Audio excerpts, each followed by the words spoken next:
Hey y'all, so before I begin this video, I just want to mention to you that for those of you who don't know, I am on keto. I am practicing intermittent fasting, and it's currently 9:20 on Saturday morning. I have not eaten since about 5 o'clock yesterday.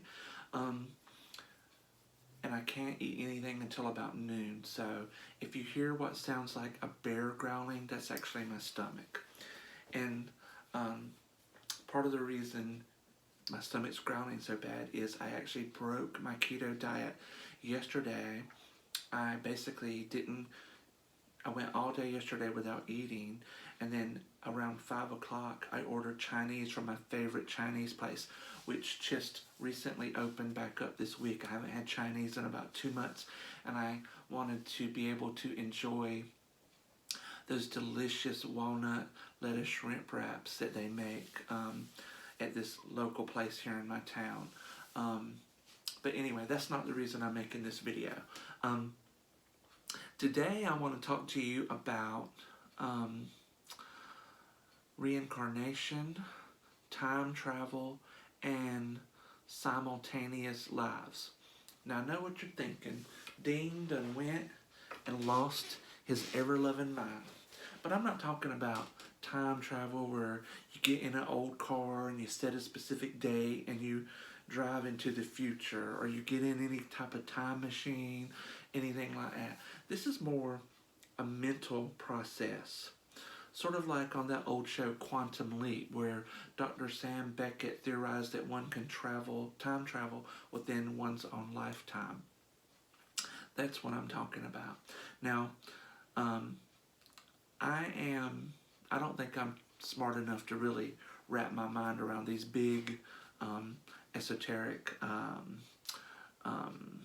scientific discoveries and things, but we always hear how all time existed once, and time as we know it is just a human construct.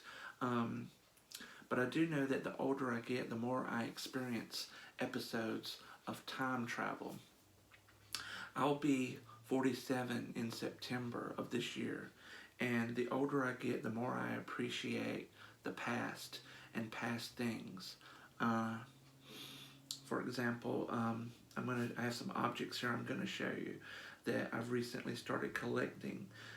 For example, this right here. This is a trivet. It says, "I cook like mother used to," and it shows a woman with a mop and pail. And we had one just like this when I was growing up, and it was over the stove. And I found this on Etsy, and as soon as I saw it, I bought it. And I started going through my photographs to show y'all something. Now, this photograph here is from March 18th, 1976. I was 3 years old.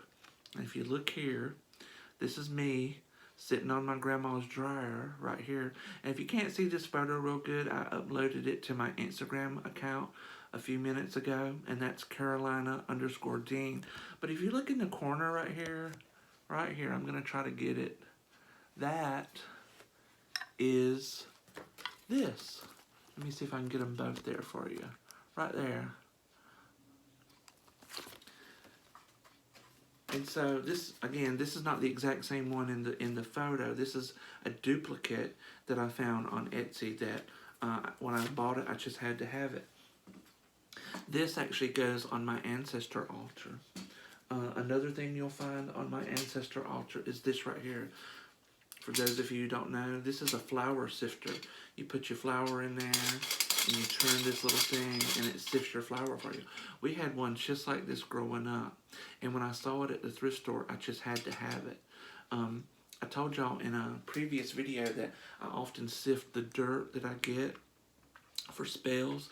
This is what I use to sift dirt, graveyard dirt, and what have you when I do spells. This also goes on my ancestor altar. Here's another thing. Hold on. I found this on eBay, and as soon as I saw it, I had to buy it. This is a cookie jug right here. I found this on eBay, and as soon as I saw it, I bought it because we had one just like this growing up. It stayed on top of the refrigerator. And I even sent a picture of this to my Aunt Helen, who's 6 months older than me, and she said that they still have this cookie jar at home on top of the refrigerator. But like I said, I had to collect it. And finally, I got one more. I got one more thing to show you. I found this at the thrift store. This is just a glass ball. It's got some bubbles in it. And when I was little, we had a fish aquarium. It was a very large fish aquarium with minnows in it. And we had these two little glass balls, although they were blue, in that fish aquarium. And then when we got rid of the fish aquarium, these little glass balls became whatnots, that or dust collectors, as Grandma called them, and she'd put them up on the shelf as little whatnots. And I remember, before I found that marble, I would sneak this little glass ball in my room and try to scry out the future in that glass ball. And so this also goes on my ancestor altar because it reminds me of the past. All these things here remind me of a specific time and place in my life in the past. And I don't know if you've ever experienced this. You see an object or you look at a picture and suddenly for a split second like that, you're there. You're there again in the past. Sometimes if I'm sitting outside on a warm summer day and the wind will pass over my face a certain way, I'm instantly transported back to my father's mother's home, my nunner, as I called her, sitting in her dining room with the windows open, having lunch. And I believe we were having rice and gravy and biscuits. And I can instantly smell that food. I can feel the wind. I'm actually there in my own body as a child for a split second. And that's the kind of time travel I'm talking about. I told y'all in a previous video about how there was this one time I was sitting at the kitchen table at my grandma's house and reading the paper. And Grandma was right here cooking at the stove, and beside the stove there's a window. And in my mind's eye, I saw my Uncle Jimmy's car coming down the hill. And then I looked up and I physically looked out the window, and the very scene that I just saw play out in my mind was happening in front of my eyes. And so, maybe while my conscious mind was occupied by reading the paper, my subconscious mind, which is connected to the superconsciousness, somehow showed me a preview of the future, because your subconscious and the superconscious are sort of, your subconscious is sort of between times, and the superconsciousness is outside of time. And they even say that our souls, our human souls, they exist outside of time and space. So maybe that's why psychics and readers can, throw their cards, look into their crystals or their bones or what have you, and tell you things about the past or the future, because some part of themselves is there in that time, in the past or the future.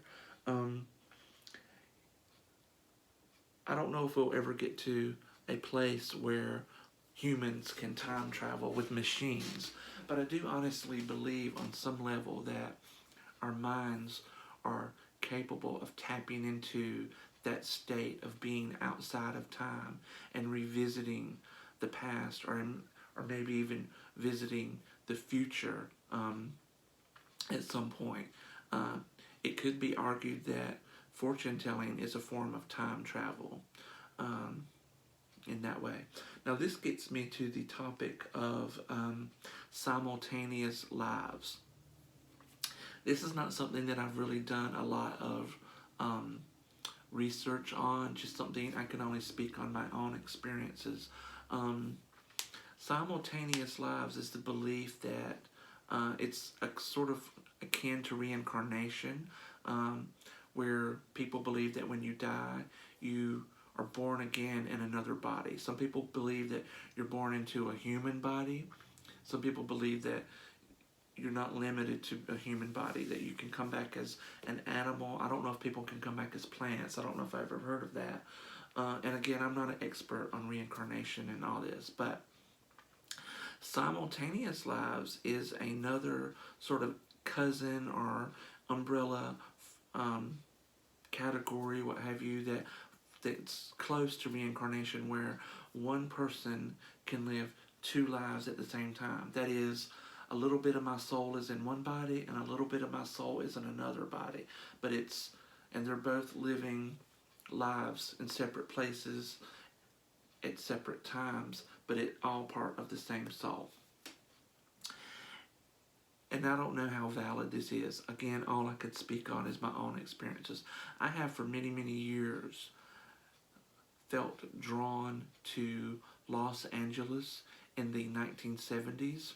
And the more I've meditated on it and looked into it and asked for signs and asked, for this information to be available to me in a way I can understand, I've come to a point where I believe at one point I was an adult woman living in Los Angeles, maybe around Santa Monica, in the early 1970s, and that I practiced some form of witchcraft. It's not something I can pinpoint and say, this is why I feel this way, this is why I feel that way. It's more like, describing an emotion, like how do you describe love without using the word love?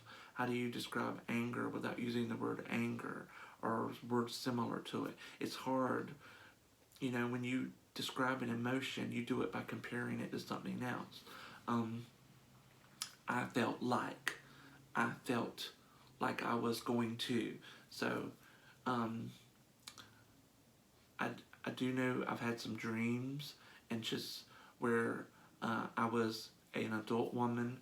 I worked in some sort of crystal shop. I was surrounded by crystals. It was a very bright place. It wasn't dark and musky. It was a very bright, well-lit place. There were crystals all around. There were also dried herbs. I may have been black, but I'm not sure. And I also practiced some form of magic centered on astrology, some sort of astrological magic. I do know that. Another thing which I feel a pull toward whenever I watch certain shows from the 70s, for example, Charlie's Angels and Three's Company. These are shows that took place in Los Angeles in the 70s. I see scenes, I see the furnishings, I see the clothes. There's something about it that is very, very familiar to me. Again, I was born in 1973, and I believe that at some point I was an adult woman living in Los Angeles in the early 1970s, maybe even past 1973. That's not something I'm sure about. It could be very well that this person I was died prior to my birth, and I'm just remembering a past life rather than a simultaneous life. I don't know. And I don't know where I'm going to go with that if it is true. Perhaps my love of astrology in this life is a carryover from my practice of astrology in a past life. I don't know. It's not something that I really spend a lot of time investigating, but when the feelings and emotions come up, I examine them, I think about them, and I do allow them to guide me in my present life. For example, sometimes when I'm reading a chart or talking to y'all about something astrological, I kind of feel like the information that comes to me, I'm accessing information from this past life where I was way more better at astrology in that life than I am in this life. Because as I tell y'all, I'm a way better tarot reader than I am an astrologer, although I really, really love astrology. That gets me finally to where I want to talk about the idea of reincarnation. Again, reincarnation is the belief that when you die, you reincarnate into another body. Some people believe it's a human body. Some people believe it can be an animal or a human. And this is something that I've had to give a lot of thought about. I grew up Baptist. I grew up as a Baptist, and we were taught that when you die, you either go to heaven or you go to hell. And that was it.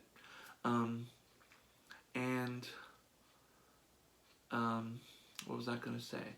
Oh, then as a Wiccan, when I studied Wicca, there was a similar concept of, rather than heaven and hell, we were taught that you either go to the summer land, a place that is perpetual summer, or you go to the winter land, which is a desolate place.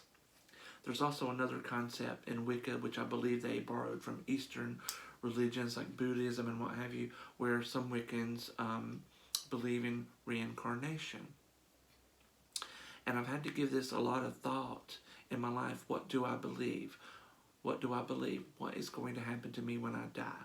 And honestly, I can't tell you. I don't know what's going to happen to any of us when we die.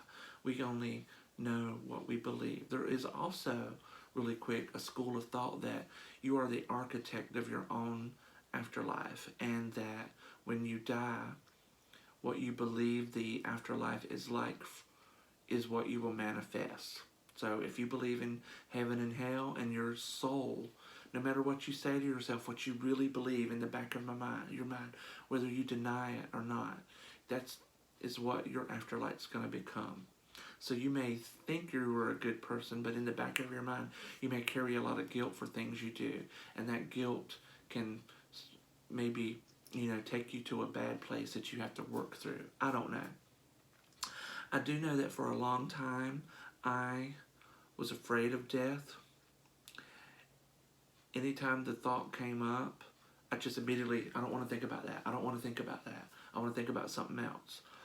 Just the idea personally to me that life ends is really sad. At this point in my life, there's so much.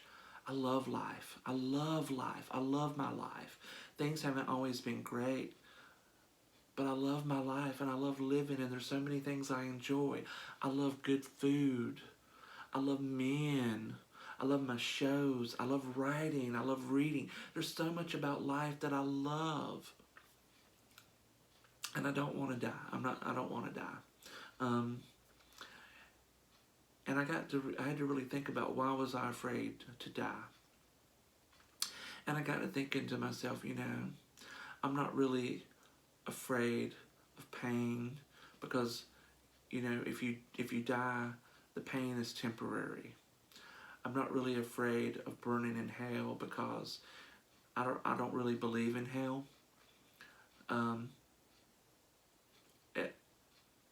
A lot of people look to God as their father or a teacher, and I don't have any children of my own, but I'm the oldest of 4. I took care of my 3 younger brothers. At one point in my life, I took care of my best friend's son for several years when she attempted suicide, and which wasn't the first time, and her husband left her, and she did not have custody of him. I was in the little boy's life. I helped raise him for several years, and he came to be like a son to me, even though I'm not a parent. So if we think of God as a father, can you imagine throwing your child into a fire that burns but doesn't consume? I don't care what my child did. I can never hurt my child in that way. And I can't believe in a loving God that would do that to us. So I simply don't believe in hell. And then one day, I had an epiphany about why I was afraid to die. And you know how, like, when people talk about these near-death experiences, they say, I died, I saw myself come out of my own body, and I saw this light, and I went into the light. And in the light, it was warm. And everybody that ever loved me, my parents, my grandparents, grandparents, ancestors, uncles, people I didn't even know who were part of my family, were all there waiting to welcome me and surround me with love. I'm sorry, okay? I didn't really mean to go in this direction, but this is hard for me. And it dawned on me that I was afraid to die because I felt that when I died, there would be nobody there on the other side to welcome me. That there would just be darkness and quiet and the memories of everything I'd ever done wrong to relive over and over again. Because in my life, I've had to deal with a lot of abandonment issues. Um, as you guys know, my parents had me when they were very young. My mother was 16, my father was 19 or 20. They divorced when I was very young. I was born 6 months after they were married. Um, my mother got custody. My father did have some visitation rights, but he ultimately signed his parental rights away and didn't want to have anything to do with me. I eventually went to live with my grandparents, and I grew up. Even though I know my grandparents loved me, it was hard for me to feel it. I felt like I was a burden on them. My grandmother had a child 6 months before me, my Aunt Helen, so there she has 2 children now she has to raise, and she was already up there in age. I think she was in her 50s when she had my aunt. So I always felt like I had to be good.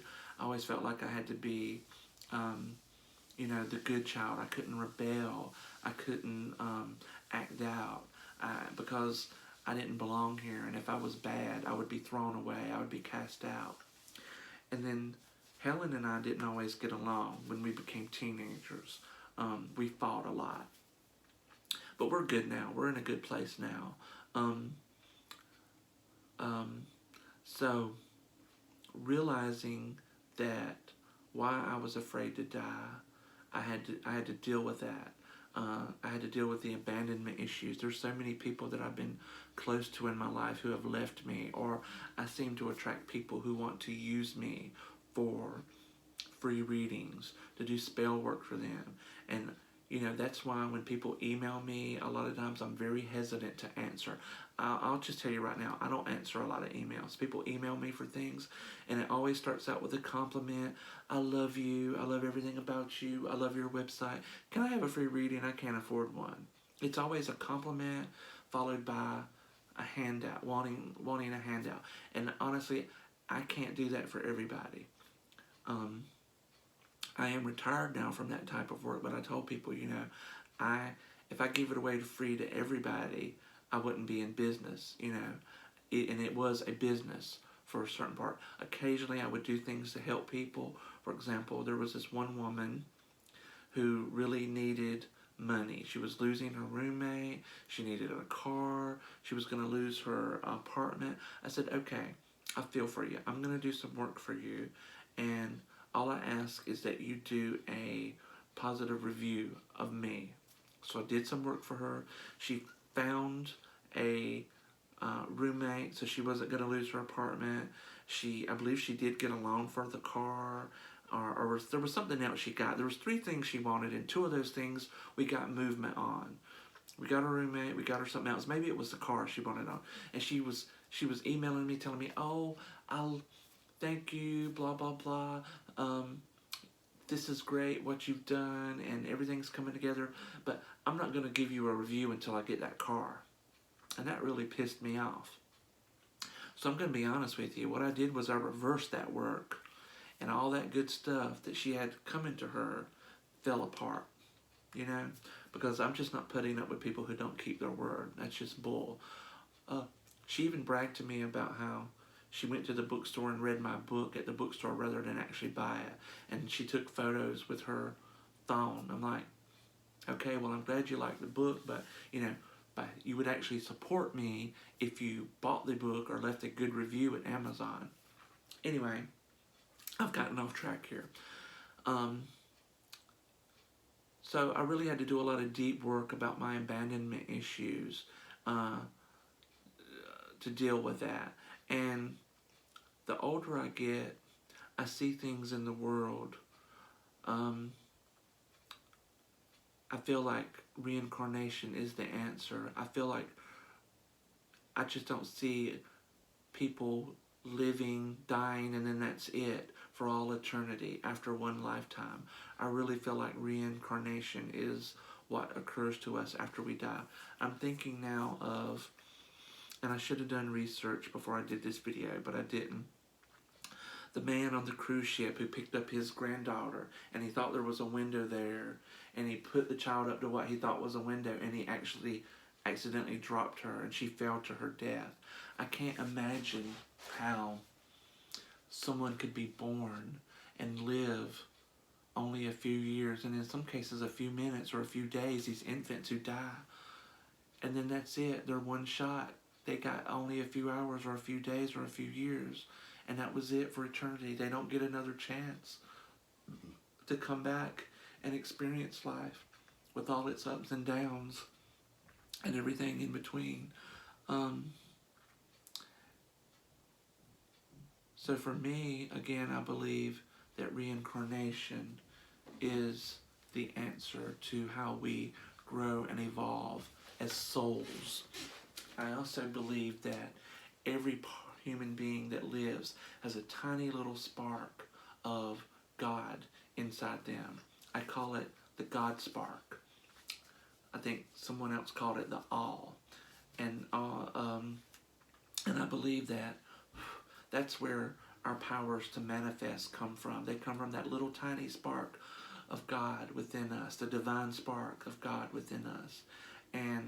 But also through that divine spark in us that is God and of God, God, which isn't a man or a woman, but an energy, an essence, experiences everything that it means to be human and animal, because the God spark is in animals and plants and anything that's alive.